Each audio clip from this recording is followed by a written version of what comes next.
Bonsoir à tous et bienvenue. Avant de commencer la vidéo, je souhaite un joyeux anniversaire à Lisa.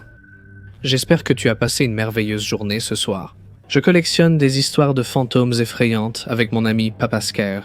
Si tu apprécies son travail, n'hésite pas à consulter le lien à la fin de la vidéo ou dans la description. Si tu veux un joyeux anniversaire, consulte aussi le lien Patreon. Mais pour l'instant, il est temps de s'installer confortablement et de laisser l'obscurité prendre le contrôle. C'est arrivé il y a quelques années, dans la dernière maison où nous avons vécu, et à ce jour, aucun de nous ne peut l'expliquer. La disposition de l'endroit était assez simple. Ma chambre était nichée au bout d'un petit couloir, et pour aller à la salle de bain, je devais traverser le salon. Ma mère, qui était connue pour avoir le sommeil léger, dormait souvent sur le canapé à cette époque. Quelque chose à propos du matelas qui lui faisait mal au dos.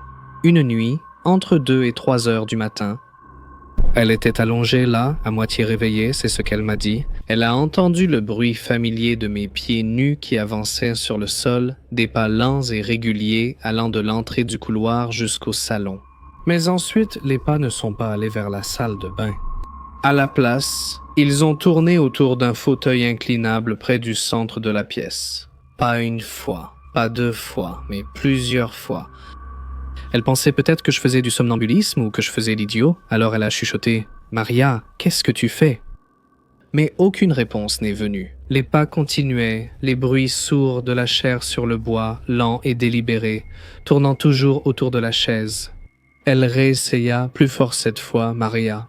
« Sérieusement, va aux toilettes ou retourne te coucher ?» Mais il n'y avait toujours pas de réponse, juste un va-et-vient régulier qui continuait. Elle commençait à s'énerver et à avoir peur.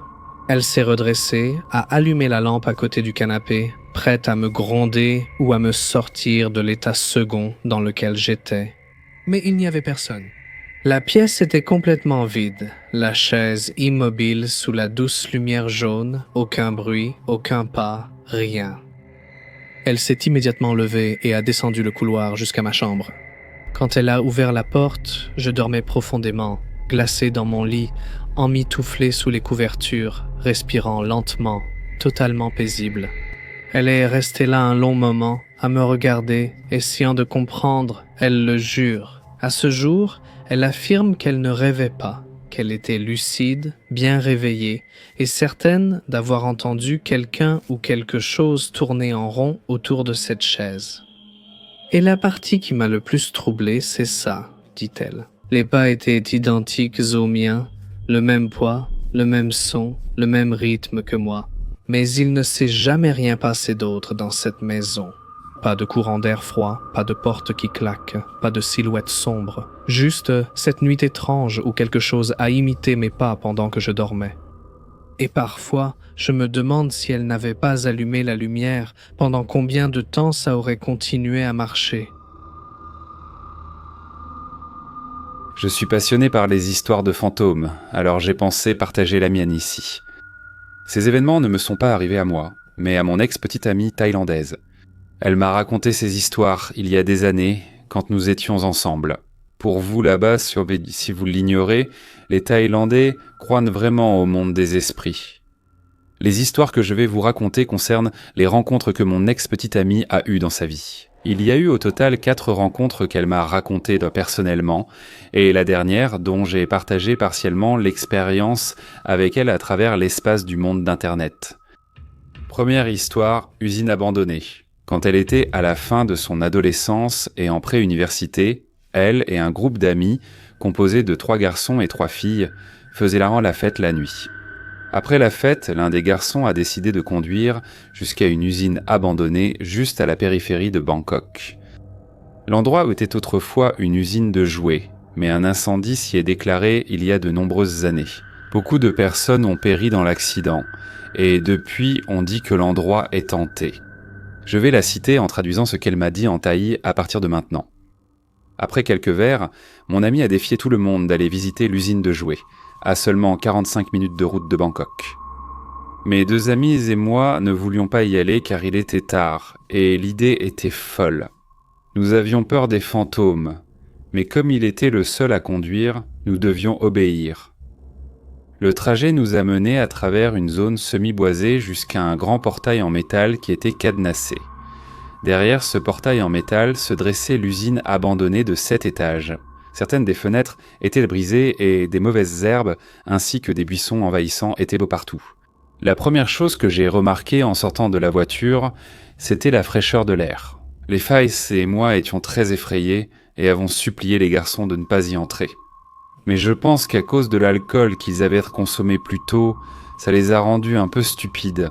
La voiture était garée à quelques mètres du portail à cause des ordures, meubles cassés et autres objets devant l'entrée. Pendant que nous nous dirigions vers le portail, un brouillard au sol a commencé à apparaître de nulle part et le vent s'est mis à souffler.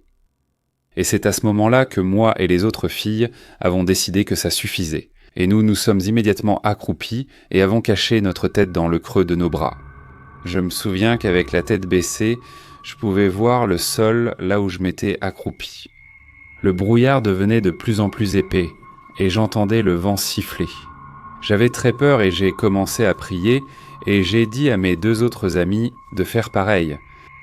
Les garçons ont ri et ont continué leur chemin jusqu'au portail, puis l'ont escaladé. Au bout d'un moment, j'ai entendu leur voix devenir plus faible, alors qu'ils s'enfonçaient dans l'usine. Je pouvais encore les entendre parler, comme s'ils discutaient de la façon d'entrer dans le bâtiment. Cette fois, j'ai levé les yeux pour voir où ils étaient, et j'ai vu l'un d'eux éclairer la façade du bâtiment avec une lampe torche. Soudain, l'un d'eux a crié, et la seconde d'après, j'ai vu 3 d'entre eux courir vers la porte, tandis qu'une personne riait. En courant, ils ont atteint la porte, l'ont escaladée et sont venus vers nous. Nous, les filles, nous sommes levées et leur avons dit vouloir partir tout de suite. Nous avons demandé au gars qui avait crié ce qui s'était passé. Il a dit qu'en braquant sa lampe torche sur une fenêtre, il a vu une ombre aux yeux rouges le fixer. Soudain, après qu'il ait dit cela, nous avons tous entendu le carillon numérique familier d'une annonce d'usine. « Dan, mince », suivi par les hurlements des chiens. Nous avons couru vers la voiture aussi vite que possible et sommes partis immédiatement. Deuxième histoire, visiteur indésirable. Cela s'est passé peu après l'histoire de l'usine. Mon ex-petite amie séjournait seule dans un appartement près de Bangkok, dans le quartier de Lat Phrao. Je sais de quel condo il s'agit, mais je ne donnerai pas de nom. Je vais seulement citer et traduire ce qu'elle m'a dit en thaï, pour l'instant. Je faisais une sieste l'après-midi quand soudain je me suis réveillé en sursaut et j'ai bondi hors de mon lit. Je ne sais pas ce que c'était, mais j'ai eu l'impression que quelque chose était dans ma chambre avec moi alors que j'étais censé être tout seul. Je me suis tourné vers ma droite, là où se trouvait mon bureau, et à ce moment-là, le fauteuil, qui était l'un de ces fauteuils noirs typiques de bureau avec un axe rotatif et des roulettes en dessous, a tourné très rapidement et s'est arrêté à un angle où l'avant du siège me faisait directement face. C'était comme si quelqu'un était assis dans le fauteuil et balançait son poids vers la droite, puis l'arrêtait avec ses pieds.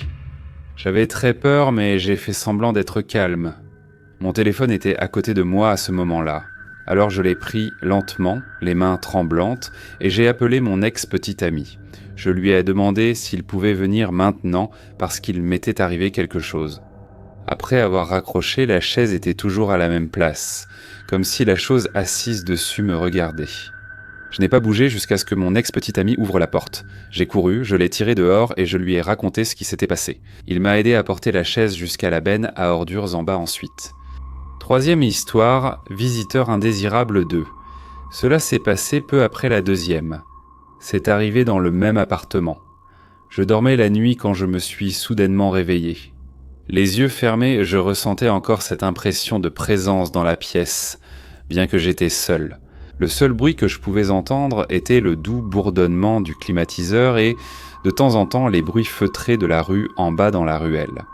Puis soudain, j'entends le bruit d'un fauteuil roulant qui tourne autour de mon lit, alors même que la tête de mon lit est contre le mur.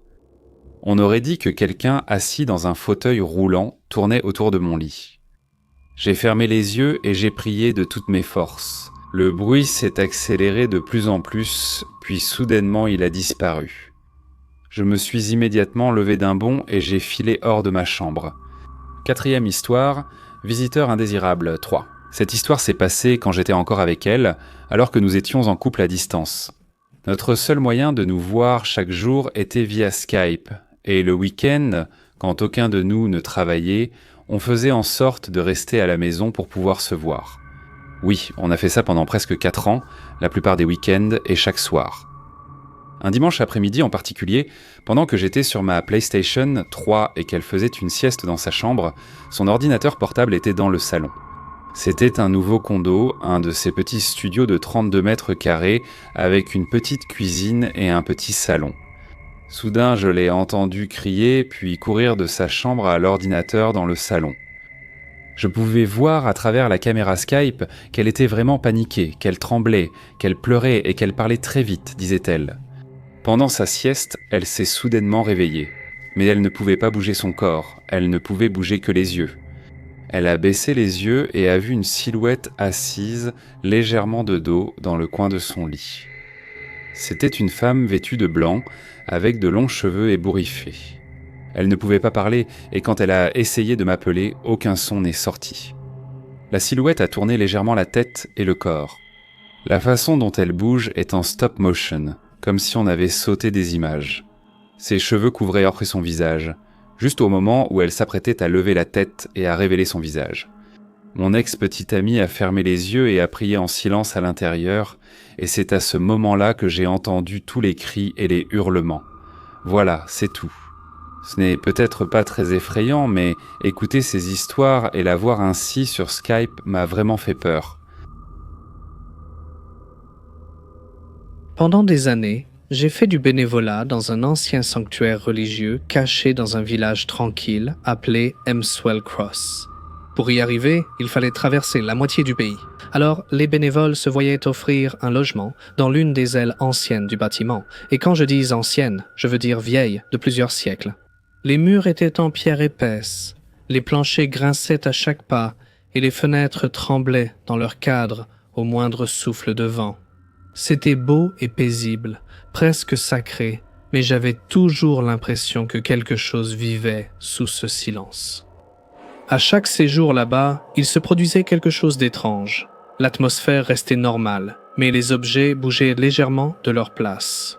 Le genre de choses qui te font te demander si tu es en train de perdre la tête ou non. J'avais voyagé toute la journée pour atteindre le sanctuaire et suis arrivé juste à temps pour profiter des derniers restes du dîner.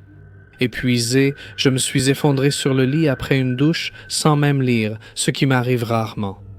Lumières éteintes, esprit vide. Vers 3h du matin, une voix de femme chaleureuse m'a réveillé près de mon oreille, impossible à confondre. Et elle disait « Tu as raison, mon amour », d'une manière très naturelle. Comme si elle prenait de mes nouvelles après une longue journée, encore à moitié endormie, j'ai répondu « Oui, ça va ». Comme on le fait quand on a l'esprit embrumé et qu'on ne réalise pas vraiment tout ce qui se passe. Un battement de cœur plus tard, j'étais assis dans mon lit, toutes les lumières allumées, le cœur battant. Que s'est-il passé? Sa voix était vivante, ample et chaleureuse. Ce n'était pas un rêve, je l'ai entendu. Finalement, après ce qui m'a paru des heures, mais n'a duré que quelques minutes, je me suis calmé, puis évanoui de nouveau. Le lendemain matin, j'ai croisé un membre du personnel, quelqu'un qui me connaissait depuis des années. Il m'a demandé comment s'était passé mon voyage, et j'ai évoqué un événement étrange survenu la nuit. Il m'a demandé dans quelle chambre j'étais, et quand je lui ai dit, il n'a même pas réagi. « Oh, qu'est-ce qu'elle t'a dit? Je l'ai regardée. » Il a expliqué que cette chambre était souvent l'une des dernières attribuées aux bénévoles. Pendant des années, des gens se plaignaient de voix nocturnes, d'être observés et d'objets bougeant dans l'obscurité. Pendant la rénovation de cette aile, l'entrepreneur utilisait la chambre pour ses outils et je continuais à y retrouver leur matériel, déplacé avec soin et précision, mais toujours dans d'étranges arrangements que nul n'admettait avoir fait. Ça a été décisif pour moi. Ce que j'ai vécu n'était pas un rêve ou de l'imagination, mais bien réel. Mais le truc, c'est que je n'avais pas peur. Mon défunt père, qui était prêtre et très spirituel, m'a toujours dit que les fantômes, les vrais fantômes, ne sont généralement pas malveillants. Ce sont juste des gens qui ont perdu leur chemin, qui ne savaient pas comment avancer, et que tu dois prier pour eux. Il y croyait profondément, et moi aussi dès cette nuit. Chaque fois que je restais dans la chambre, j'allumais la bougie et priais pour elle. Je ne suis pas catholique, mais anglican de haute église. Nos traditions sont proches et nous honorons les morts. Nous croyons en ce voyage de l'âme, et je n'ai plus jamais eu de nouvelles d'elle. Le sanctuaire lui-même a près de 960 ans.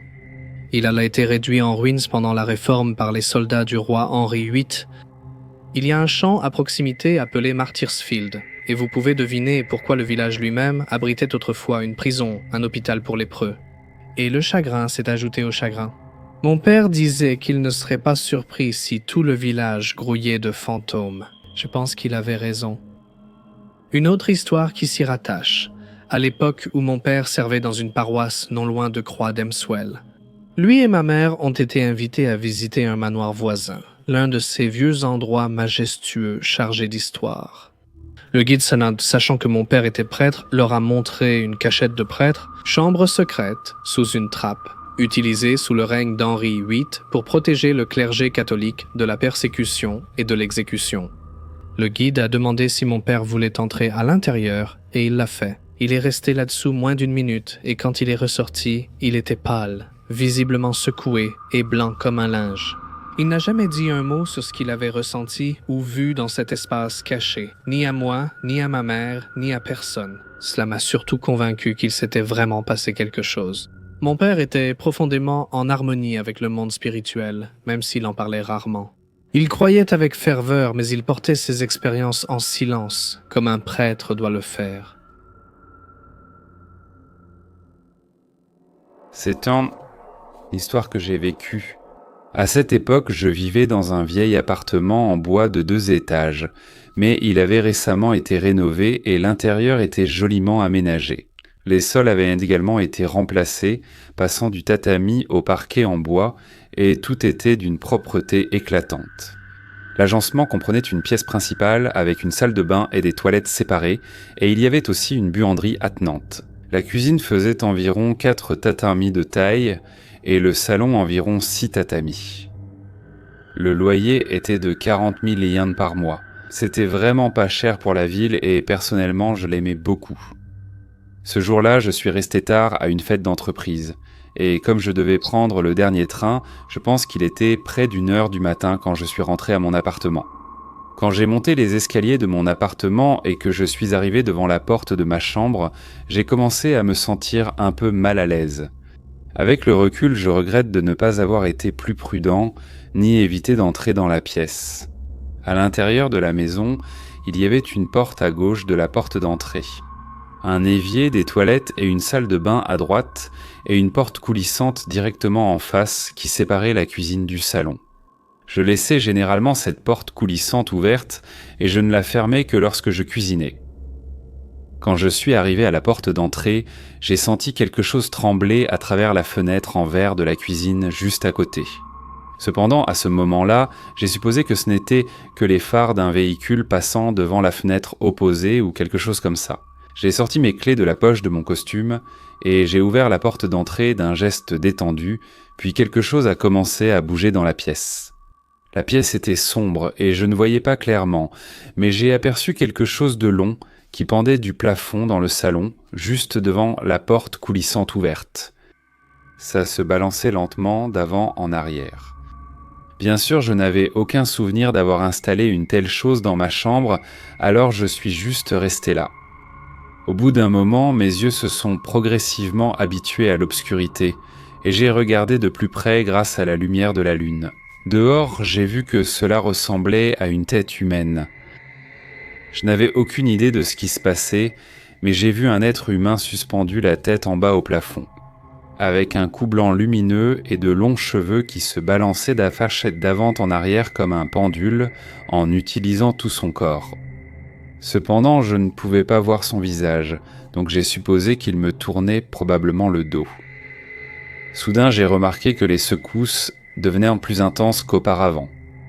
Au début, ça se balançait, mais ensuite ça a commencé à osciller d'avant en arrière. En même temps, l'amplitude du balancement s'élargissait progressivement. Pendant ce temps, j'étais tellement effrayé que je ne pouvais pas bouger. Par-dessus tout, j'avais tellement peur que si je faisais un bruit, il se retournerait et me regarderait, alors je ne pouvais rien faire. Les secousses devenaient plus violentes, tandis que la tête bougeait d'avant en arrière, de droite à gauche. Les longs cheveux suivaient le mouvement, balançant violemment eux aussi. Le léger bruit des cheveux frottant sur le sol commença à résonner et le plafond en bois se mit à craquer. La vitesse à laquelle sa tête se secouait devint encore plus violente, et finalement l'amplitude de ses mouvements fit que sa tête cognait contre le plafond. Elle se mit à cogner très vite. Boum, boum, boum. Les longs cheveux étaient à projeter dans tous les sens.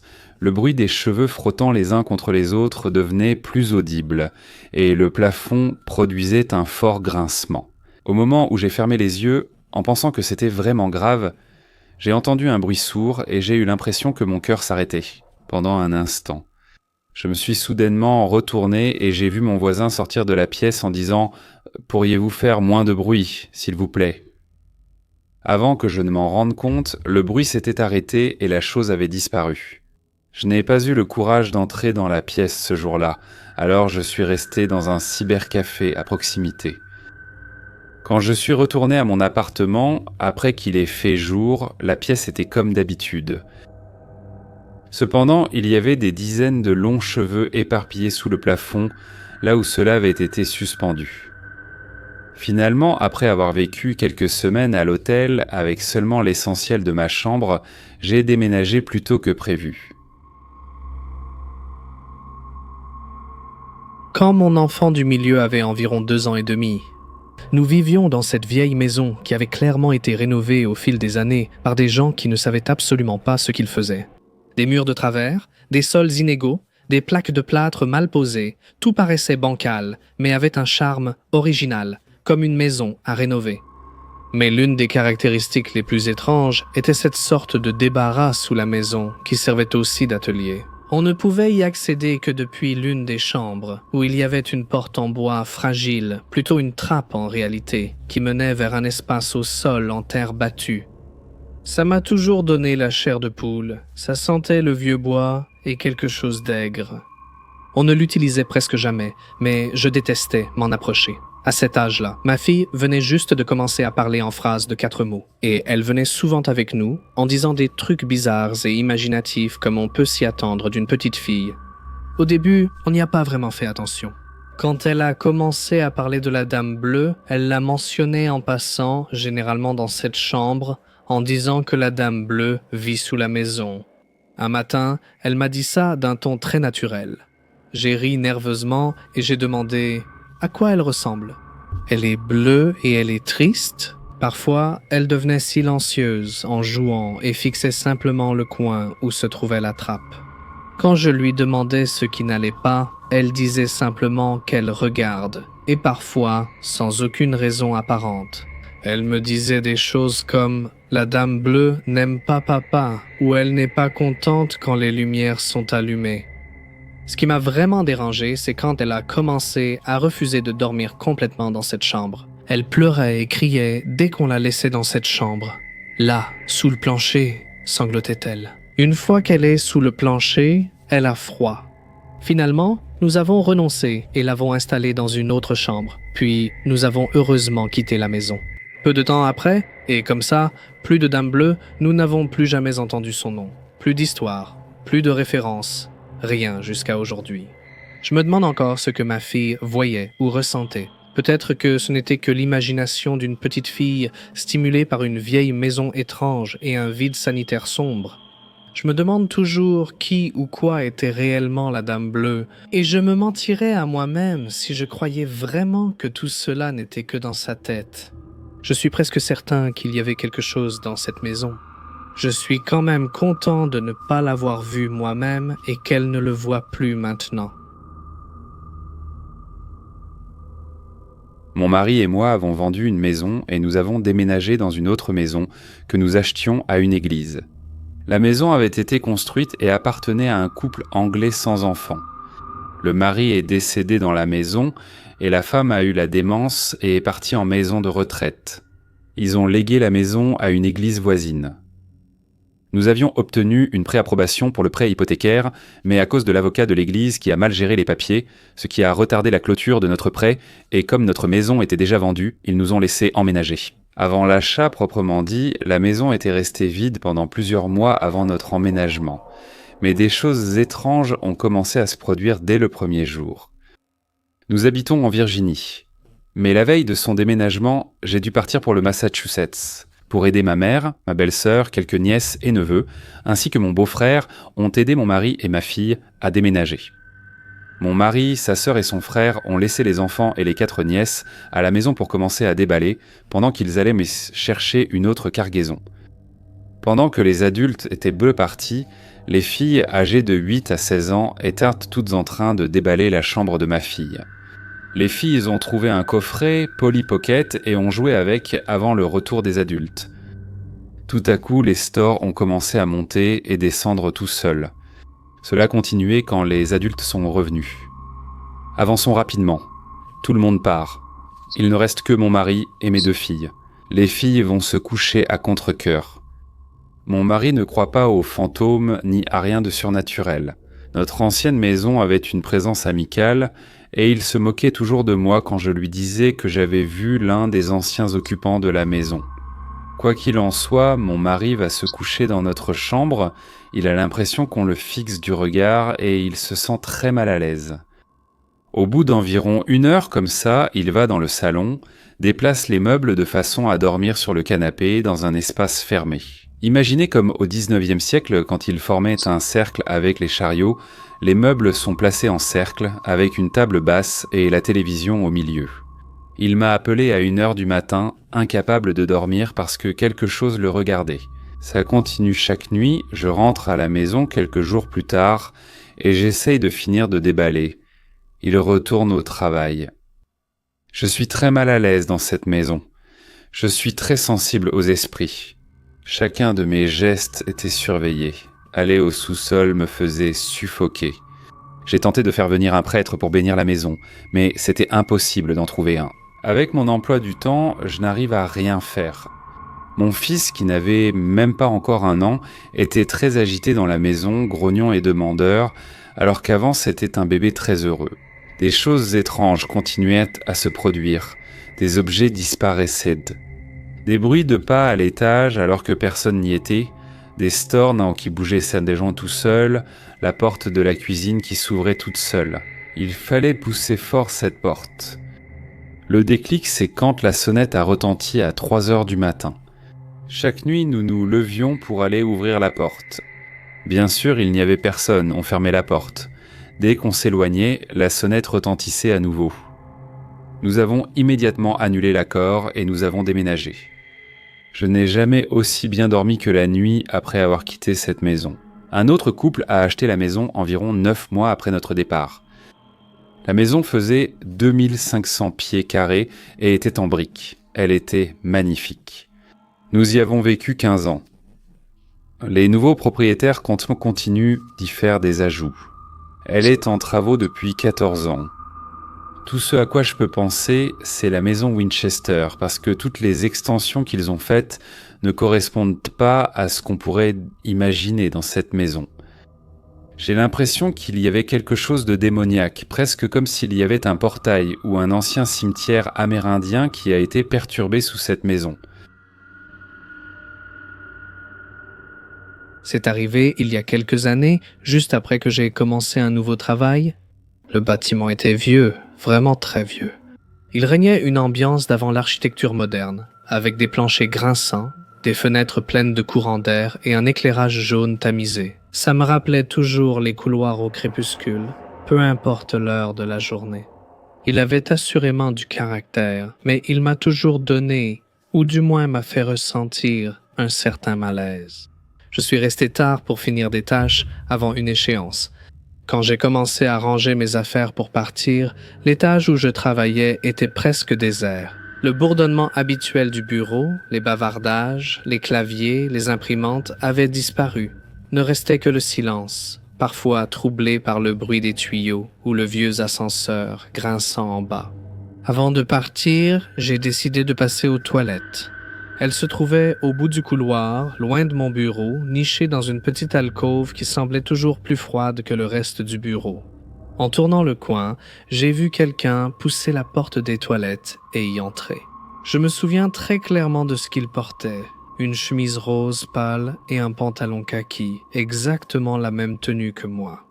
Un instant, je me suis dit « Oh, super. Maintenant, je dois partager la salle de bain de façon gênante avec quelqu'un. J'ai toujours détesté être là en même temps que quelqu'un d'autre. » Quelque chose dans l'écho de chaque bruit et les discussions forcées et gênantes m'ont toujours mis mal à l'aise. Mais j'avais vraiment besoin d'aller aux toilettes, alors j'ai poussé la porte et je suis entré. Et la salle de bain était complètement vide. Non, il n'y avait vraiment personne dans la cabine, c'était totalement vide. Les lumières allumées, la porte se refermant lentement derrière moi et pas une seule personne à l'intérieur. Je suis resté là, figé, sentant ce changement bizarre dans l'air, comme si j'entrais dans un vide. Les bruits ambiants habituels du bâtiment, les craquements, la circulation lointaine, les néons, tout avait disparu, un silence de mort. J'entendais mon cœur battre dans mes oreilles et quelque chose dans la pièce me paraissait étrange, sans explication logique. Pas de froid soudain, pas de lumière vacillante, aucune voix fantomatique murmurant mon nom.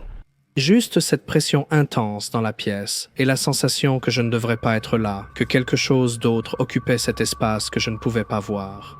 Je suis resté là ce qui m'a semblé 10 minutes, même si ce n'était que quelques secondes, puis je suis parti sans utiliser les toilettes, sans regarder en arrière. Cette nuit-là, j'ai cauchemardé des toilettes. C'était juste moi en train de fixer le miroir, et derrière moi, il y avait quelque chose qui me ressemblait énormément, mais qui n'était pas moi. J'ai fait différentes versions de ce rêve pendant des semaines. Je sais que ça paraît sûrement anodin comparé à toutes les histoires incroyables que j'ai entendues ici. Pas d'objet qui lévite, pas de pas fantomatique, juste l'aperçu d'une personne qui n'était pas là, mais quelque chose dans ce moment-là m'a bouleversé au plus profond de moi. C'était comme si le bâtiment avait cligné des yeux une seconde et que j'avais vu quelque chose que je n'étais pas censé voir. Inutile de dire que je suis content de travailler à la maison maintenant. Ceci est l'histoire d'une expérience terrifiante qui s'est produite dans un appartement il y a quelques années. Quand j'étais étudiant, je vivais dans un appartement délabré. C'était une belle pièce avec un agencement spacieux et un loyer bon marché. Mais il y avait une chose que je n'aimais pas. C'était toujours vers 23h que j'entendais un grand bruit sourd venant de l'étage au-dessus. Au début, je pensais que c'était juste un chat ou quelque chose comme ça, mais puisque le bruit venait toujours à la même heure, j'ai pensé que ça devait être l'œuvre de la personne qui vivait à l'étage au-dessus. Puis un jour, 3 mois après avoir commencé à y vivre, je suis allé me plaindre auprès de la personne qui vivait au-dessus de chez moi. Cependant, le résident de l'étage supérieur a dit « Ce n'est pas nous ». Les personnes qui vivaient là dans votre chambre avant ont dit la même chose, mais ce sont probablement juste des chats ou des souris.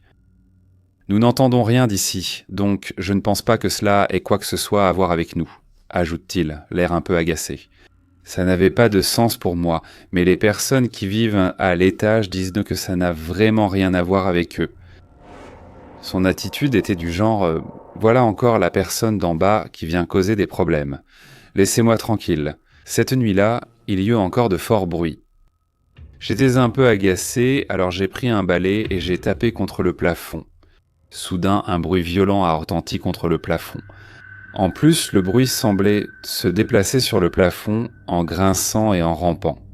Effrayé, j'ai ressenti un frisson comme si des insectes se tortillaient à l'intérieur de mes vêtements. Le bruit s'est alors arrêté à un endroit précis, quelque part au-dessus du placard. Je savais que le placard menait au grenier. J'ai suivi l'avertissement de mon cerveau. C'est dangereux, ça arrive. Je me suis enfui et j'ai quitté la pièce en courant. Cette nuit-là, je suis resté chez un ami. Le lendemain, j'ai expliqué la situation à mon propriétaire et je lui ai dit que je partais. Le propriétaire a gémi. Vraiment, Puis il a dit « Attends un instant, je vais vérifier » et il est venu dans ma chambre. Quand je suis entré dans la chambre, le propriétaire essayait d'entrer dans le grenier depuis le placard. Cependant, une fois qu'il avait passé la moitié supérieure de son corps dans le grenier, le propriétaire est redescendu. Son visage était complètement pâle. Désolé, attendez un instant. Oh, dehors aussi. Le propriétaire a dit cela et est retourné chez lui. Un peu plus tard, la police est arrivée et a commencé à fouiller le grenier dans ma chambre. On ne m'a posé que quelques questions brièvement, et c'est tout. Au fait, la police et le propriétaire m'avaient caché ce qu'il y avait dans le grenier, mais j'avais jeté un coup d'œil dans le grenier pendant que le propriétaire était au téléphone.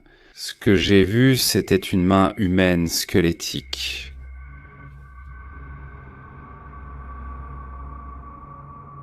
Quand j'étais enfant, je vivais au milieu de nulle part. Un lieu nommé Ashton Vale, au cœur du Karoo en Afrique du Sud. Si vous n'y êtes jamais allé, c'est sec, isolé et étrangement silencieux. Ce n'était pas une maison d'enfance chaleureuse et accueillante, mais plutôt un lieu que l'on préfère oublier. La maison où nous vivions avait des couloirs anormalement longs, étroits, sombres et résonnants, presque effrayants pour une maison. Même enfant, je détestais les traverser seul. Ils m'ont toujours paru étranges. Donc, un après-midi, je suis allé dans ma chambre pour jouer avec mes jouets. Et dès que j'ai passé la porte, il y avait un homme assis sur sa chaise, dans un coin, simplement assis là. Ce n'était ni un parent, ni un ami, ni un voisin, juste un parfait inconnu. Il m'a regardé comme si c'était moi l'intrus et a dit sèchement « Sors d'ici, c'est ma chambre ». Et je me suis enfui de là, comme si j'avais le feu aux pieds. J'ai crié pour appeler ma mère, je lui ai raconté ce que j'avais vu et elle a foncé dans ma chambre, prête à en découdre, je suppose. Mais bien sûr, le type avait disparu, envolé. La chaise sur laquelle il était assis était vide. La pièce ne montrait aucun signe de la présence de quelqu'un. Quelques mois ont passé, j'ai vraiment tenté d'oublier cette histoire. J'ai mis ça sur le compte d'un enfant à l'imagination débordante jusqu'à ce que la prochaine chose arrive. J'étais dans la cuisine avec ma mère en train de faire un gâteau, juste tous les deux dans la maison. Le reste de la maison était complètement silencieux quand, tout à coup, plusieurs pommes de terre ont roulé dans la cuisine depuis le couloir. Oui, des pommes de terre, comme si elles étaient poussées ou roulées d'elles-mêmes. Elles n'ont été ni lâchées ni lancées, mais ont roulé lentement et délibérément sur les carreaux de la cuisine. Comme dans un fichu film d'horreur, ma mère et moi les avons regardées en silence. Elle est même allée voir dans le couloir, mais il n'y avait personne. C'est alors qu'elle a commencé à croire qu'il y avait vraiment un problème dans la maison. Et puis, des mois plus tard, ma grand-mère est venue nous rendre visite. Elle était restée chez nous quelques jours, quand elle s'est soudainement précipitée dans le salon, pâle comme un linge, et nous a dit qu'elle avait vu un homme marcher dans le couloir. Sa voix tremblait. Elle a décrit son apparence et sa tenue, et j'ai imaginé l'homme vu dans ma chambre, chaque détail. Nous avons déménagé peu de temps après. Je ne sais pas ce qu'il y avait dans cette maison ni qui était cet homme. Je sais juste qu'il n'était pas censé être là et qu'il ne voulait vraiment pas qu'on soit là non plus. C'est une histoire vraie. J'en ai eu la chair de poule. Ma tante de Kuala Lumpur, qui travaille dans une maternité, me l'a raconté. Elle travaille généralement de nuit, et comme nous le savons tous, les hôpitaux peuvent être vraiment effrayants la nuit. Beaucoup de choses se passent que seules certaines personnes remarquent. Une nuit de travail normal, ma tante est arrivée à son service à l'heure et était à son bureau en train de faire ses tâches habituelles, puis on lui a demandé d'envoyer des dossiers au 5e étage pour une action immédiate. Ne sachant pas ce qui l'attendait, elle est montée seule au 5e étage par l'ascenseur au 3e étage. L'ascenseur s'est ouvert et un enfant est entré en courant, jouant et riant comme le font les petits enfants. Ma tante est descendue au 5e étage et a fait son travail. Après avoir terminé, elle a repris l'ascenseur pour descendre. C'est seulement lorsqu'elle était de retour avec ses amis qu'elle s'en est rendue compte. Que faisait un jeune enfant au 3e étage qui est une crèche ou une garderie au milieu de la nuit? Cette prise de conscience lui a donné la chair de poule. Après ce jour-là, elle n'y est jamais allée seule. En fait, toutes les infirmières prennent toujours l'ascenseur par deux. Effrayant, non? PlayStation. Ma tante est tombée malade le lendemain pendant plusieurs jours, avec une forte fièvre sans raison particulière.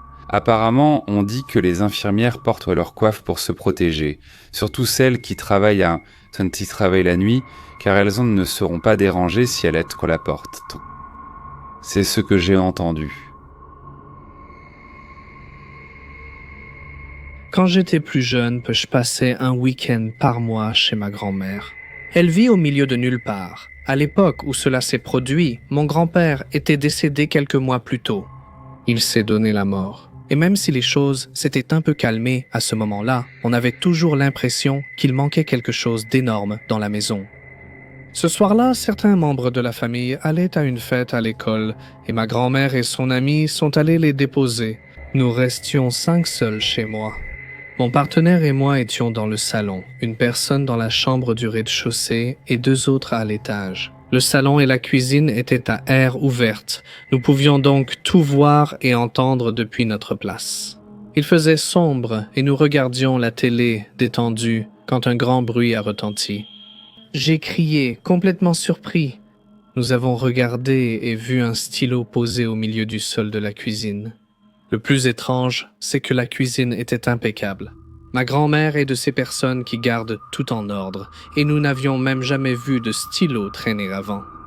Nous avons discuté de l'origine possible, puis haussé les épaules, trouvant cela étrange. Environ 10 minutes plus tard, c'est arrivé de nouveau, mais cette fois, ce sont des pièces de monnaie qui étaient posées sur le rebord de la fenêtre, qui sont soudainement tombées et se sont éparpillées sur le sol. Nous avons immédiatement pensé que c'était la personne dans la chambre du bas qui essayait de nous faire une blague, mais elle a juré qu'elle n'avait pas bougé. Quelques minutes plus tard, une pièce a roulé sous la cage du perroquet de l'autre côté de la pièce. Il n'y avait aucun moyen que ce soit la personne du bas cette fois, à moins qu'elle ne se soit téléportée. Ça continuait, un stylo, puis des pièces, puis une autre pièce roulant comme si on l'avait lancée. À chaque fois, on sursautait, on paniquait un peu plus et on ressentait ce froid, cette impression que quelqu'un nous observe. Quand ma grand-mère est rentrée, je lui ai raconté et elle a souri calmement. Quel stylo c'était? On lui a montré et elle a dit d'une voix posée « C'est étrange, je n'ai que 2 de ces stylos, ils viennent de l'endroit où ton grand-père travaillait. L'un est sur le calendrier, l'autre dans le tiroir, là. » Elle a montré de l'autre côté de la cuisine, le tiroir restait fermé toute la soirée, mais d'une manière ou d'une autre, le stylo est sorti du tiroir et s'est retrouvé juste à côté de nous. J'ai mis du temps à comprendre, mais je pense honnêtement que c'était mon grand-père, toujours joueur et malicieux. Il aimait nous effrayer de son vivant, jamais méchamment, seulement avec des blagues ou petites frayeurs pour nous amuser. Avec du recul, je crois que c'était sa manière de prendre de nos nouvelles, de dire bonjour et de rappeler sa présence. Et peut-être nous faire une dernière frayeur pour le bon vieux temps. John s'est réveillé d'un sommeil profond en ayant du mal à respirer, comme si quelque chose lui serrait le cou avec ses mains. Il ouvrit les yeux et vit cette personne qui était sous les couvertures, assise à califourchon sur sa poitrine, les genoux enfoncés, l'étranglant à la gorge, ses genoux maintenant, ses bras immobiles. Il ne put pas voir son visage tout de suite. Il essaya de crier à l'aide pour sa femme qui travaillait sur l'ordinateur dans la pièce voisine, mais il ne parvint pas à émettre le moindre son. Bien plus qu'un simple murmure étouffé à cause des mains de l'être serrées autour de sa gorge, après plusieurs minutes à lutter pour se débarrasser de cette créature sur son corps, il parvint enfin à libérer une main. Il utilisa cette main pour frapper contre le mur afin d'attirer l'attention de sa femme et qu'elle vienne l'aider. Il parvient à repousser partiellement cet être jusqu'à l'entrée de sa femme. Et il put alors voir le visage de cet être pour la première fois. Il ressemblait à celui d'une femme blonde qui s'était noyée. Sa femme l'a finalement aidé à se débarrasser de cet être, et lorsqu'il s'est levé pour la serrer dans ses bras et s'est retourné, l'être avait disparu. Il a demandé à sa femme de venir se coucher avec lui et ils se sont serrés l'un contre l'autre. Alors que John s'endormait lentement à nouveau, il s'est rendu compte que cet être était revenu et que ce n'était pas sa femme. Il a senti une pression soudaine exercée sur son corps par cet être qui essayait une fois de plus de s'asseoir sur sa poitrine. En luttant contre cet être, il a supposé qu'il avait perdu connaissance. Ce qui semblait être environ 5 minutes plus tard, il s'est réellement réveillé physiquement. Cette fois-ci, il a jeté ses couvertures, allumé la lumière et s'est dirigé directement vers sa femme dans la pièce voisine. Il lui a raconté son expérience et elle a pu voir qu'il était vraiment bouleversé par cela. Il lui a demandé des choses comme « Est-ce qu'elle l'avait entendu crier ? Est-ce qu'elle était venue l'aider ?» À quoi elle n'a pas répondu. Il n'en conclut qu'une chose, c'était un rêve. Mais après avoir lu des histoires similaires sur Internet, il s'est demandé si cela ne pouvait pas être plutôt un syndrome de paralysie du sommeil. Il prenait des antihistaminiques avant de dormir, mais il le faisait depuis plus de 10 ans maintenant, sans que cela ne se soit jamais produit auparavant. Il avait déjà eu ce qu'il pensait être un contact avec le paranormal auparavant, bien que les fois précédentes, il était bel et bien éveillé. Les fantômes peuvent-ils rendre visite dans les rêves ? Je ne suis pas sûr que ce soit possible, mais après avoir entendu cette expérience, ça m'a complètement fichu la trouille. Parfois, vers 1 heure du matin, j'entends chanter en bas. Ce n'est jamais fort ou surprenant, juste doux comme une berceuse, une voix de femme, douce et lente. Il y a quelque chose de maternel là-dedans, et honnêtement, je trouve ça réconfortant. La plupart du temps, ça m'aide à m'endormir. Ce ne sont pas mes parents. Ils travaillent tard et rentrent souvent vers 23 heures ou minuit. Je leur en ai parlé discrètement. Ils m'ont regardé, étonné, disant qu'ils n'avaient pas veillé aussi tard depuis des semaines. Pourtant, le chant n'a pas lieu chaque nuit, mais assez souvent pour m'être devenu familier. Comme une routine avec quelqu'un que je n'ai jamais rencontré. Mais ce qui m'a vraiment marqué, c'est ce qui s'est passé un après-midi. Je venais juste de rentrer de l'école, comme n'importe quel autre jour. En ouvrant la porte, j'ai aperçu quelqu'un assis sur le canapé du salon. Pensant que c'était ma mère rentrée plus tôt, j'ai dit sans réfléchir « Hey, je suis rentré de l'école ».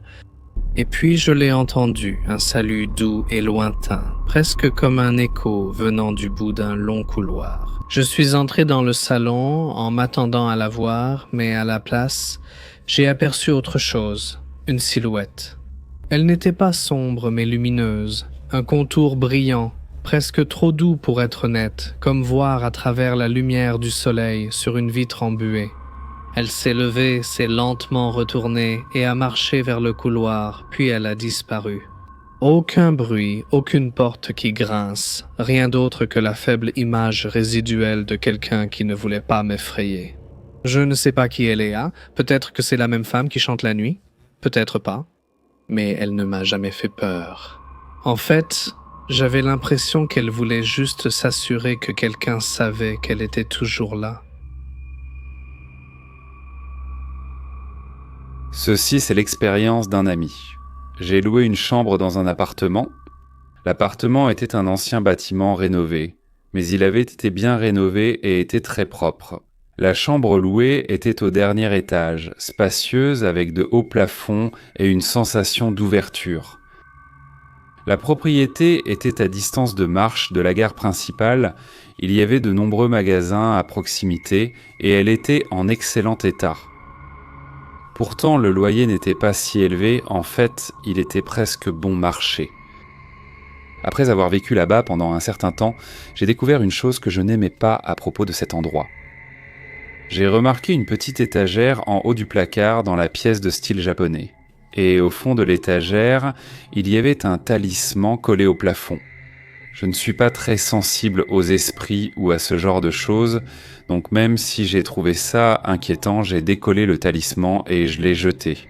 Après cela, j'ai commencé à recevoir des appels téléphoniques étranges pendant que j'étais dans ma chambre. La voix d'une femme âgée murmurait sans cesse « N'est-ce pas ma maison ?»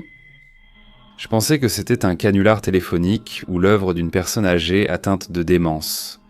Alors j'ai simplement raccroché, mais l'appel revenait de temps en temps. La même vieille femme appelait encore et encore pendant un certain temps avec le même message.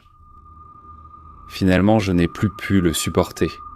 J'ai crié « Cette chambre est à moi !»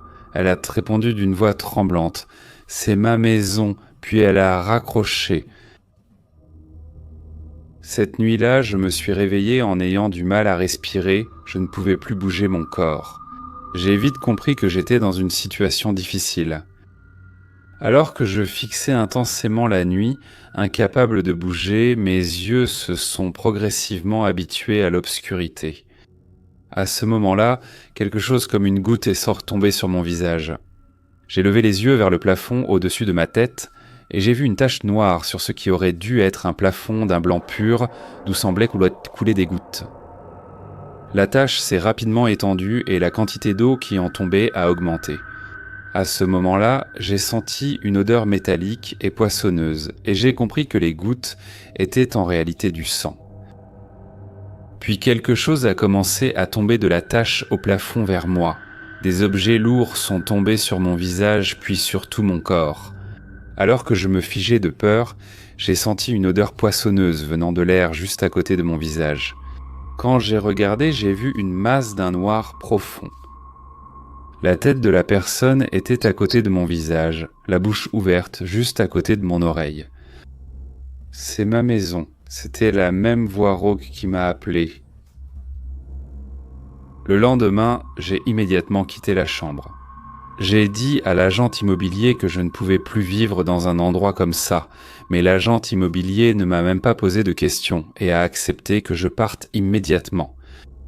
Plus tard, j'ai fait des recherches sur l'histoire de la chambre, de l'appartement et de l'immeuble avant sa rénovation il y a une 12aine d'années. L'immeuble appartenait à une femme âgée et fortunée. Cependant, la vieille femme a été tuée par un membre de sa famille, aveuglé par la cupidité. Mais pourquoi la vieille femme est-elle apparue dans la chambre que j'ai louée ? La raison exacte reste encore inconnue. Quand j'étais vraiment jeune, probablement vers 3 ou 4 ans, ma mère a dit « J'avais l'habitude de m'asseoir dans le coin de ma chambre et d'avoir de longues conversations silencieuses avec quelqu'un qui n'était pas là. Je m'asseyais par terre, parfois avec des jouets, parfois sans rien, simplement en hochant la tête, en faisant des gestes et en parlant doucement, comme si je parlais avec une personne invisible pour les autres. Cela a duré des semaines, peut-être des mois. Ma mère disait qu'elle me demandait ce que je faisais, et je l'envoyais toujours promener avec quelque chose comme « je parle, c'est tout ». Un jour, elle a redemandé, et cette fois j'ai répondu « grand-père », a-t-elle dit. Elle s'est figée. Maintenant, voilà le truc. Mon grand-père était décédé 3 ans avant cela, quand j'étais encore un bébé. J'étais bien trop jeune pour me souvenir de lui. Et à ce qu'elle savait, on n'avait jamais vraiment parlé de lui à la maison. Il n'y avait pas de photos de lui accrochées, on n'en parlait pas beaucoup, peut-être parce que c'était encore trop douloureux pour la famille. Apparemment, j'ai commencé à le décrire, en parlant de sa moustache duveteuse et chatouillante, quand il riait. J'ai même mentionné une blague idiote. Il racontait toujours quelque chose à propos d'un canard et d'un sandwich. Ça n'avait aucun sens pour moi, mais ça a rendu ma mère complètement silencieuse. C'était toutes des choses vraies, des choses que je n'aurais jamais pu savoir. Elle jure que personne ne me les a jamais dites. Plus tard, elle a vérifié autour d'elle et personne n'avait non plus parlé de lui. Finalement, la conversation s'est arrêtée. J'ai vieilli, le coin est redevenu simplement un coin, et je ne me souviens de rien de tout cela. Je ne connais cette histoire que grâce à son récit, bien des années après. Mais une partie de moi se demande, peut-être que ce n'était pas imaginaire, peut-être qu'il était vraiment là, juste pour prendre de mes nouvelles, dire bonjour, et que pendant un petit moment, je me suis souvenu de lui. L'histoire que je m'apprête à raconter est un incident qui m'est arrivé. Je suis membre du personnel à l'hôpital universitaire national de Singapour. Comme beaucoup d'entre nous le savent, il y a un passage qui relie le bâtiment principal et l'aile Kentridge. Ce passage se trouve au niveau 2. Le passage du niveau 2 est utilisé pour déplacer les patients, et c'est ainsi que tout a commencé. C'était un week-end, il était 17h15. On m'a demandé d'accomplir une tâche qui m'avait été assignée par mon superviseur. Je devais envoyer 14 dossiers, donc je me suis rendu au bureau des archives médicales, situé à l'aile Kentridge. Je poussais le chariot vers le passage couvert. Soudain, la porte du hall d'ascenseur 8 s'est ouverte et fermée plusieurs fois. J'ai senti que quelque chose n'allait pas. Alors que je poussais le chariot plus vite, je pouvais entendre beaucoup de bruit de pas autour de moi. Cependant, j'étais la seule personne à cet étage. J'ai fermé les yeux pendant plusieurs secondes. Alors que j'avançais à petits pas vers l'entrée du bâtiment principal, j'ai vu une silhouette blanche traverser l'escalier en direction du laboratoire d'histopathologie. La seconde d'après, j'étais stupéfait. J'ai appelé ma superviseuse et je lui ai demandé d'assigner la tâche à un autre brancardier. J'ai laissé le chariot devant le service d'imagerie diagnostique. La semaine suivante, j'ai décidé d'enquêter dans l'hôpital. C'est là que ma collègue m'a raconté cela. Dans les années 90, le laboratoire d'histopathologie était un endroit où l'on effectuait des autopsies. Ils utilisaient pas les parties du corps des cadavres pour la recherche et les expériences. Cependant, ils ont démoli la zone et l'ont transformée en laboratoire d'histopathologie. On dit que l'esprit rôde dans cette zone et qu'il y est depuis très très longtemps, essayant de retrouver son corps, celui qui a autrefois servi aux expériences médicales.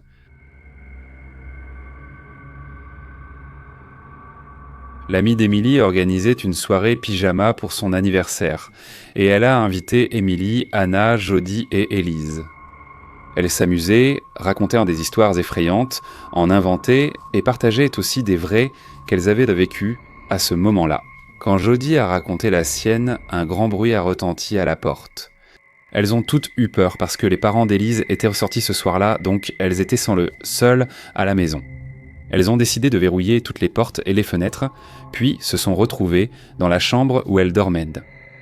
Jody n'est pas revenue, et quand elles sont revenues, la fenêtre de cette chambre était ouverte. Ils ont supposé que Jody était sortie pour essayer de leur faire peur, mais en y repensant, Jody était la plus effrayée de tous. Ils avaient en peur.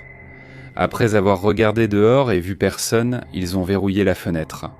Ils ont vérifié toute la maison en bas, puis ils sont montés et ont entendu des grincements. Ils sont allés dans la pièce d'où ils pensaient que le bruit venait, et il y avait Jody qui essayait de fermer une fenêtre. La fenêtre grinçait quand elle frottait le bas, puis elle s'est simplement fermée, sans grincement. C'était comme si quelqu'un ou quelque chose la maintenait fermée. Puis le coup à la porte a retenti à nouveau 5 fois. Ils ont décidé d'aller voir en descendant les escaliers. Ils ont tous voté pour que Sarah l'ouvre, alors elle n'a rien fait. Puis alors que Sarah l'a fermée, quelque chose l'a retenue et une voix a dit « Laisse-moi être libre ». Ils ne l'ont pas compris. Qu'est-ce que cela voulait dire ? Ils ont décidé de le laisser partir ? En plus, c'était même quoi des gamins, qu'est-ce qu'ils allaient les faire ? Personne ne les croirait à partir de cette nuit-là. Ils en rêvaient, même. Mais quand ils essayaient d'en parler, ils n'y arrivaient plus en basse. C'était étrange.